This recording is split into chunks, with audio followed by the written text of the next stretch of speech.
परंतु हम देखते हैं उस महान नायक को इस देश में भगोड़ा कह दिया गया।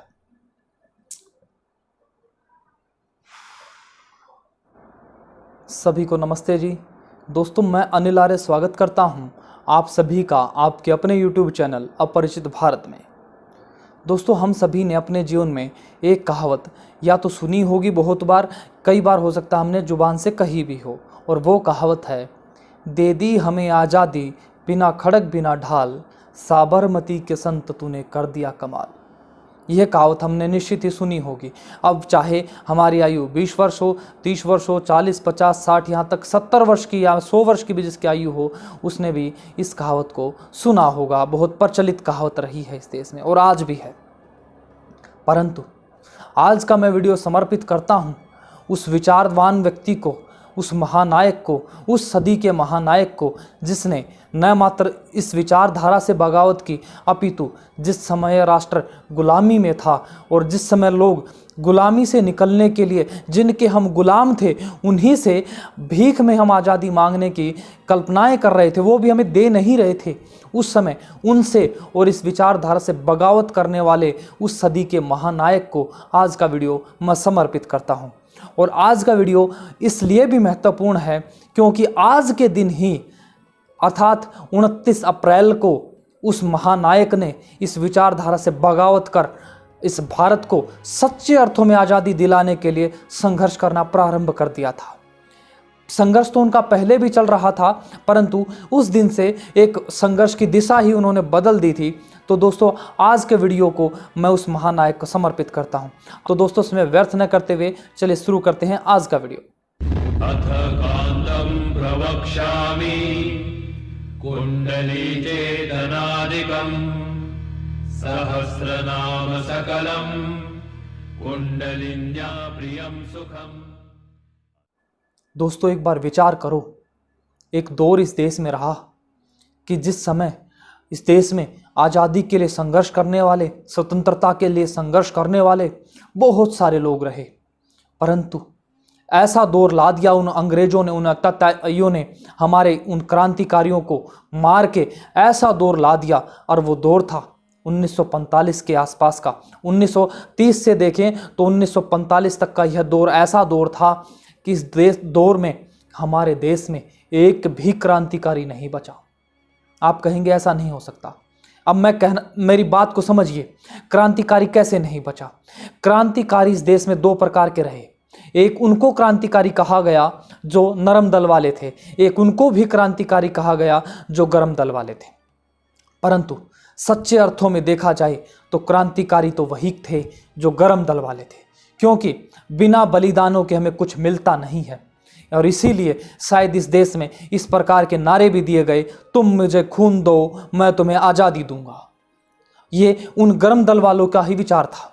और जब यह राष्ट्र गुलामी में तड़प रहा था और नरम दल के बहुत सारे लोग जो बचे हुए थे, वह लोग अपने राष्ट्र की स्वतंत्रता के लिए उनसे गुहार कर रहे थे कि हमें स्वतंत्र कर दो, उनका सहयोग कर रहे थे जिनके हम गुलाम थे। उस समय एक महानायक उस विचारधारा से बगावत कर लेता है। उस महानायक का जन्म हुआ 23 जनवरी 1897 को कटक में, और उस महानायक का नाम था सुभाष चंद्र बोस।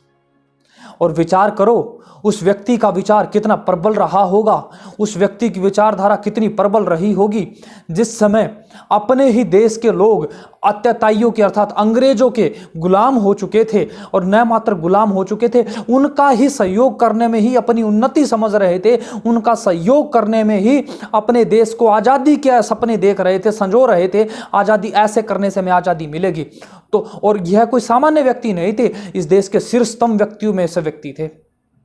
और विचार करो, उन व्यक्तियों का विद्रोह कर लेता है एक व्यक्ति, और जिस समय वह व्यक्ति अर्थात नेताजी अर्थात हमारे सुभाष चंद्र बोस जिस दिन वह विद्रोह करते हैं, उस दिन था 29 अप्रैल 1939, अर्थात आज का 29 अप्रैल। और ये वही दिन है जिस दिन उस सदी का महानायक सुभाष चंद्र बोस जी उस विचारधारा से विद्रोह कर अपने रास्ते से आज़ादी अर्थात संघर्ष और बलिदानों से आज़ादी देने के लिए, इस भारत को आज़ादी दिलाने के लिए संघर्ष में कूद पड़ते हैं। परंतु दुर्भाग्य और दुर्भाग्य नहीं, मैं उसको विडंबना कहना चाहूँगा, क्योंकि जिस सदी के महानायक के लिए इस देश का बच्चा बच्चा उठ खड़ा हुआ था, छोटी छोटी बालिकाएं उसके लिए उठ खड़ी हुई थी, उसके लिए अर्थात उसके साथ संघर्ष करने के लिए बालिकाएं आ गई थी, मातृशक्ति आ गई थी, बुजुर्ग व्यक्ति भी उठ खड़ा हुआ था। जानते हो उस व्यक्ति की दुर्दशा कितनी हुई? उस व्यक्ति को अंत में आते आते, जब उस व्यक्ति का अंतिम दिन आता है, अर्थात वह मौत को प्राप्त हो जाते हैं, वह देह त्याग करते हैं, तो उनके अंतिम संस्कार में 35 लोग तक नहीं होते हैं। जिस व्यक्ति के अंतिम संस्कार में हमें 30 करोड़ या 100 करोड़ लोग होने चाहिए थे, उस व्यक्ति के अंतिम संस्कार में 35 लोग भी नहीं होते हैं। सोचो कितना बड़ा अपमान उस महानायक का हुआ होगा, हम शायद सोच भी नहीं सकते हैं, परंतु मैं सोच सकता हूं और समझ सकता हूं। इसीलिए मैं ये भी कहता हूं, मेरे देश के युवाओं से कहता हूं कि हम सबको उनको जानना चाहिए, उनको पढ़ना चाहिए, उनके संघर्षों को हमें सीखना चाहिए। उन्होंने इस देश की आज़ादी के लिए क्या संघर्ष किए हमें जानना चाहिए। परंतु हम देखते हैं उस महान नायक को इस देश में भगोड़ा कह दिया गया।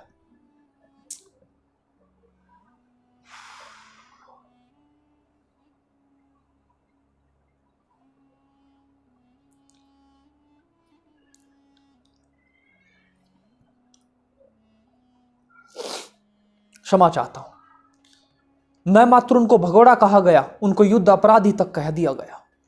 और उस महानायक ने, आप कल्पना करो, जब इस देश में अंग्रेजों से, इस देश तो क्या दुनिया में अंग्रेजों से कोई विरोध नहीं कर सकता था, उस समय एक वह अकेला युवक निकलता है, वह हिटलर से जाकर हाथ मिलाता है, जिसके सामने लोगों के जाने की पतलून गीली हो जाया करती थी, उस व्यक्ति से हाथ मिलाता है, और उस व्यक्ति से न मात्र हाथ मिलाता है, सहयोग प्राप्त करता है और आज़ाद हिंद फौज का गठन करके भारत में आता है।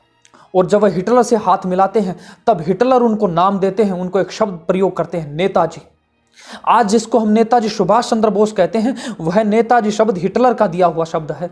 और जानते हैं 29 अप्रैल को मैं बगावत का दिन क्यों कहता हूं?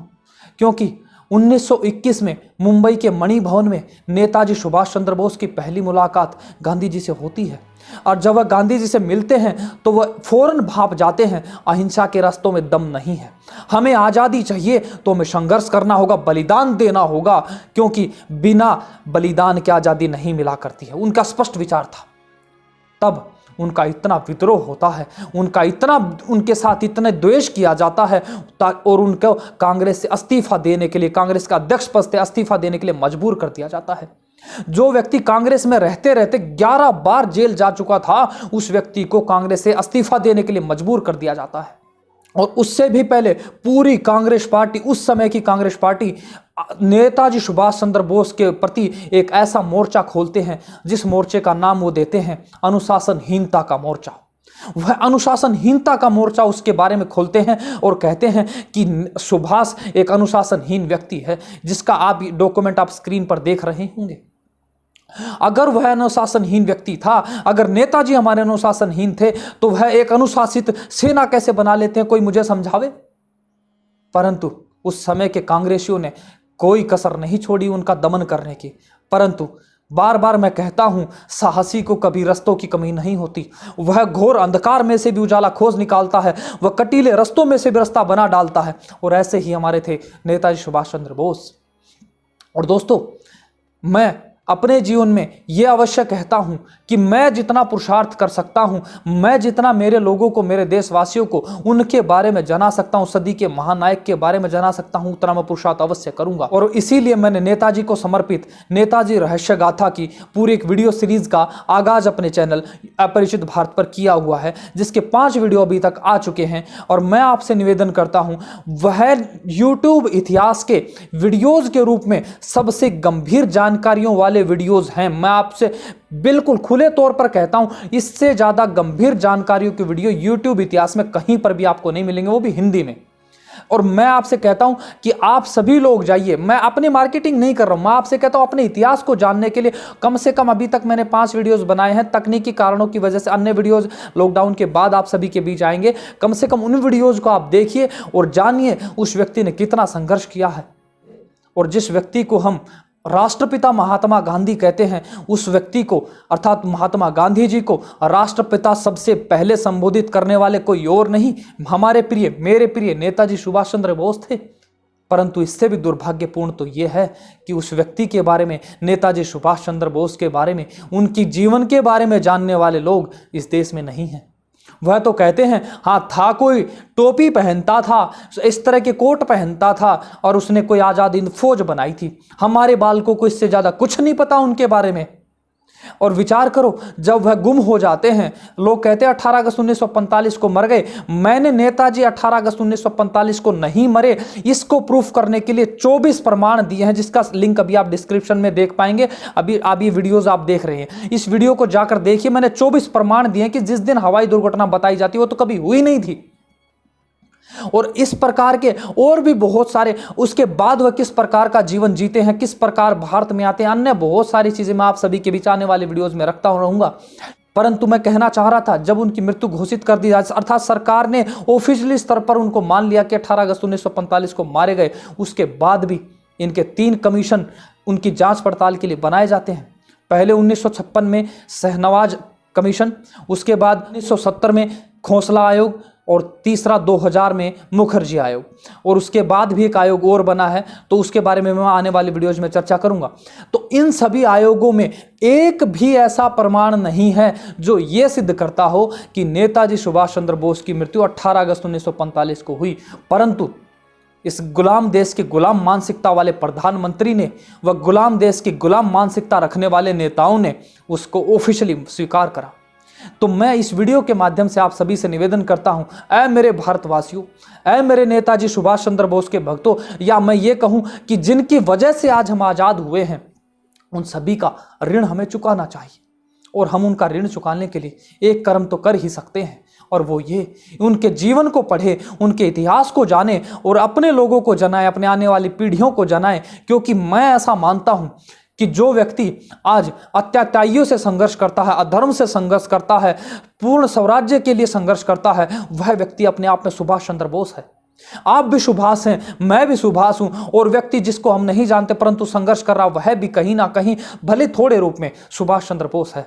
तो हम सभी लोग सुभाष चंद्र बोस बने, अर्थात अपने जीवन में ऐसे क्रांतिकारी वाले भाव पैदा करें। और उस पैदा करने के लिए मैं बार बार कहता हूं, अगर हमें इतिहास में नाम दर्ज कराना है, हमें चाहते हैं कि हमारा भी नाम ऐसे महापुरुषों में लिया जावे, तो निश्चित जानो पहले हमें उन महापुरुषों को पढ़ना होगा जिनका नाम आज इतिहास में स्वर्ण अक्षरों में लिखा गया है। और इसीलिए आज का वीडियो वह पूरी नेताजी रहस्य गाथा की पूरी सीरीज मैं उस सदी के महानायक को समर्पित करके बना रहा हूं।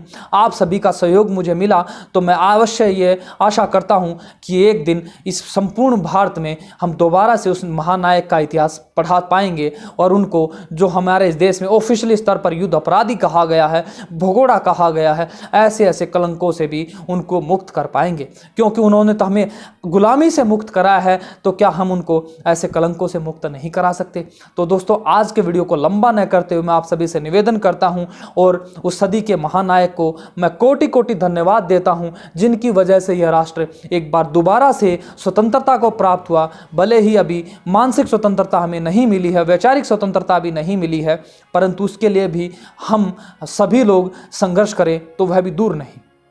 तो दोस्तों, ये था मेरा आज का वीडियो। आप सभी को मेरा वीडियो कैसा लगा कमेंट में जाकर मुझे ज़रूर बताइए, और अगर आप सभी को मेरा वीडियो अच्छा लगा तो वीडियो को लाइक कीजिए, शेयर कीजिए, चैनल को सब्सक्राइब करना बिल्कुल मत भूलिएगा। तो दोस्तों, मैं मिलूंगा आप सभी से अगले वीडियो में। तब तक आप सभी लोग बने रहिए मेरे साथ आपके अपने यूट्यूब चैनल अपरिचित भारत में।